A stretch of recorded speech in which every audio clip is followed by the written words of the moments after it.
गणपती बाप्पा मोरया, मंगलमूर्ती मोरया। मंडळी, आज सगळ्यांच्या घरामध्ये गणपती बाप्पांचं आगमन झालंय।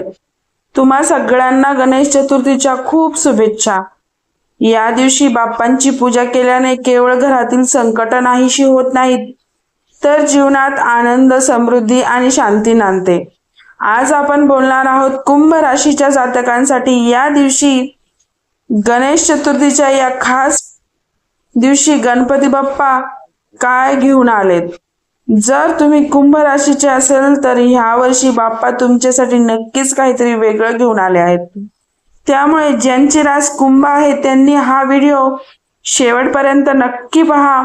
व्हिडिओला स्किप करू नका, जेणेकरून तुम्हाला माहिती होईल की तुम्ही गणेश चतुर्थीच्या या 10 दिवसांमध्ये असे कोणते उपाय करणार आहात आणि कोणत्या गोष्टी टाळणार आहात, ज्याच्यामुळे गणपतीची बाप्पांची कृपा तुमच्यावर सगळ्यात जास्त होईल।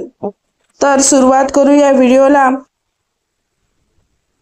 कुंभ राशीवाल्यांसाठी आर्थिक लाभ। कुंभ राशीवाल्यांसाठी यंदाची गणेश चतुर्थी विशेष शुभ आहे। श्री गणेश तुमच्यावर कृपादृष्टी ठेवत आहेत आणि अचानक आर्थिक लाभ होण्याची शक्यता आहे। गुंतवणूक, व्यवसाय किंवा नोकरीतील अडथळे कमी होणार आहेत। करिअर आणि शिक्षण। ज्यांना करिअरमध्ये प्रगती हवी आहे त्यांच्यासाठी हा काळ अत्यंत अनुकूल आहे। नवीन संधी तुमच्या दारात उभ्या राहतील। विद्यार्थ्यांसाठी सुद्धा बाप्पा लक्ष केंद्रित करण्याची ऊर्जा देणार आहेत। कुंभ राशीच्या व्यक्तींना यावर्षी कुटुंबातील वातावरण आनंदी राहील। दुरावा कमी होऊन आपुलकी वाढेल। विशेषतः ज्येष्ठांचा आशीर्वाद तुमच्या प्रगतीच्या महत्त्वाचा ठरणार आहे। तर या दिवशी तुम्ही असे कोणते उपाय करायचे हे पाहूयात। तर या दिवशी पिवळ्या फुलांचा हार गणपती बाप्पांना अर्पण करा। ओम गणपतये नमः हा मंत्र 118 वेळा जपा। लहान मुलांना मोदक दान केल्याने तुमची सर्व कामं सुरळीत पूर्ण होतील। हे झाले उपाय। तर तुम्ही अशा कोणत्या गोष्टी टाळायच्या ज्यामुळे गणपती बाप्पा तुमच्यावर नाराज होतील। तर कुंभ राशीवाल्यांनी या 10 दिवसांत काही गोष्टी नक्की टाळल्या पाहिजेत।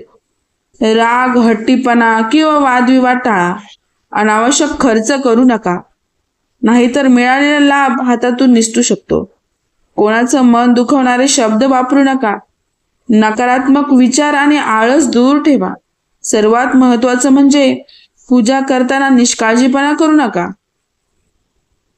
तर कुंभ राशीच्या जातकांनी ह्या सगळ्या गोष्टी नक्की करा, ज्याच्यामुळे गणपती बाप्पा तुमच्यावर खुश होतील। आणि हे सगळे उपायही तुम्ही करा, ज्याच्यामुळे तुम्हाला जास्तीत जास्त लाभ मिळेल। मंडळी, म्हणतात ना, श्री गणेश हा विघ्नहर्ता आहे। तो जीवनातील अडथळे दूर करून सुखदुःख समृद्धीचा मार्ग मोकळा करतो। म्हणूनच या गणेश चतुर्थीला कुंभ राशीच्या व्यक्तींनी श्रद्धा आणि भक्तीने बाप्पांचं स्वागत करावं। लक्षात ठेवा, जेव्हा आपण श्रद्धेने बाप्पाला हाक मारतो तेव्हा बाप्पा कधीही रिकाम्या हाताने परत पाठवत नाहीत। तर मंडळी, जर तुम्हाला हा व्हिडिओ आवडला असेल तर व्हिडिओला लाईक करा आणि तुमच्या राशीबद्दल जर तुम्हाला जाणून घ्यायचं असेल तर चॅनलला सबस्क्राईब करा आणि कमेंट बॉक्समध्ये तुमच्या राशीचं नाव टाका। गणपती बाप्पा मोरया, मंगलमूर्ती मोरया। धन्यवाद।